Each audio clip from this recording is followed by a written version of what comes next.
to talk to you about the myths and legends of the Wild West. Mel Gibson Brooks. portrays in his movie Blazing Saddles. Thank you.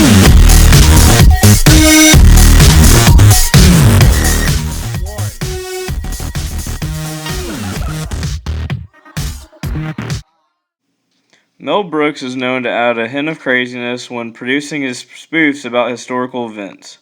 As the story goes, when the town of Rockridge's sheriff is killed, a gang sent by the politically corrupt Hedley Lamar attempts to make the town unlivable. That way, there won't be a struggle between the townspeople and the railroad company who's trying to lay down track right where Rockridge is. However, as the town demands a new sheriff, one is granted to them by the governor. But of course, Hedley Lamar has to intervene and convinces the governor to send the first black sheriff of the West to Rockridge. Through Mel Brooks's crazy depictions of the Wild West, I was able to decipher various instances where his far-fetched scenes had some truth behind them. One such scene was when an Asian rail worker passes out while working and isn't given any medical treatment. According to my book I used, The Wild West, this scene holds true to its shape. Many Asian rail workers were underpaid and put in poor working conditions, and often were abused by their overseers. While researching and reading through my book, I came to the realization that the Wild West wasn't so wild at all. Of course, there were several events of gunfights, just as there is today, but it wasn't as common as Mel Brooks seems to portray in his movie.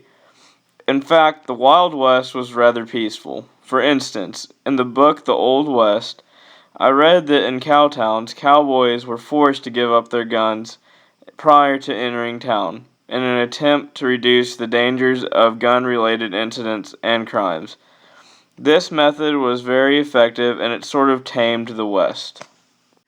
Contrary to the image created of the sheriff in Blazing Saddles, the West was ruled mainly by vigilantes.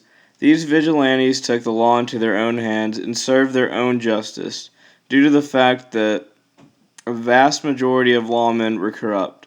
By being corrupt, these lawmen would target individuals that they held grudges against, and often lawmen would execute suspects before they even got the chance to prove or argue their side of the court case.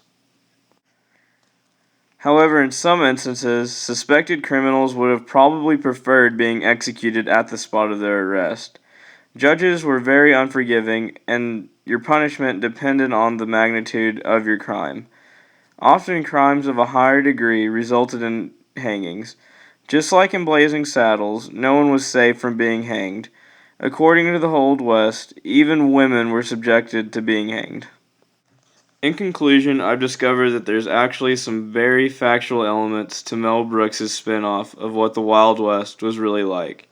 Of course, there is some major exaggerations to emphasize humor in this movie, but all in all, by digging deeper into this topic, I was able to decipher fact from fiction. I hope you enjoyed this movie, because I enjoyed making it. I'd love to hear feedback from the viewers, so if you'd please leave your comments in the comment section below. And I also want to give a special thanks to the El Dorado Productions film crew, which consisted of Marcus Ryan Ramon, Franklin Felix Buchholz, Luis Miguel Martinez, and Bernardo Cruz for making this film possible. Good night, America.